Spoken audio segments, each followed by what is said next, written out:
What's up YouTube? I'm Juice. And I'm Toya. And today we're going to give you a quick at-home workout that you can do using one simple piece of equipment. And that's a super band. Personally, we like using resistance bands, exercise bands, pull-up bands, super bands, whatever you want to call them, because they are lightweight. You can travel with them, so you can roll them up, take them into your suitcase, or keep them at home, and they take up almost no space. We also like using these bands because they provide a different form of resistance. For example, a dumbbell would be a fixed weight. So it'd be 20 pounds at the bottom of the movement and 20 pounds at the top of the movement. Whereas with a resistance band, you may have 15 or so pounds at the bottom of the movement and up to 35 pounds or so, depending on the band that you're using, at the top of the movement. So if you want a different form of resistance, this is what you need right here.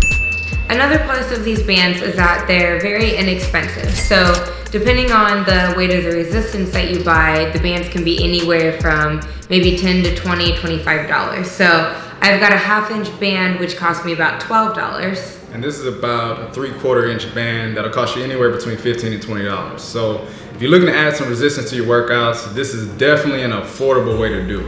So with that being said, we're gonna give you guys a full body workout that you can do using these resistance bands. You can do it either at home or anywhere that you decide to take these bands on the go. You ready to get started? Let's do it. Let's get it.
Now, as you can see, we both just got in a full body workout using only the resistance band. So we hit our upper body, our lower body, and even got some core work in. Now we did this as a home workout, but you can easily take these bands to a park, a gym, or you can put it in your carry-on luggage if you're traveling and do this workout in the comfort of your own hotel room. So definitely give this workout a try. As you can see, we put in some sets and reps as just guidance. But definitely, if you feel like it's too easy, don't be afraid to add some reps or sets in there. If you have any other questions regarding the workout or form or anything like that, leave a comment below and we'll definitely answer those for you. And then if you do decide to try the workout, also leave a comment and let us know what you think. Now we'll have plenty of videos like this in the near future, so please subscribe and be on the lookout for more. All right, we'll see you in the next video. Peace. Peace.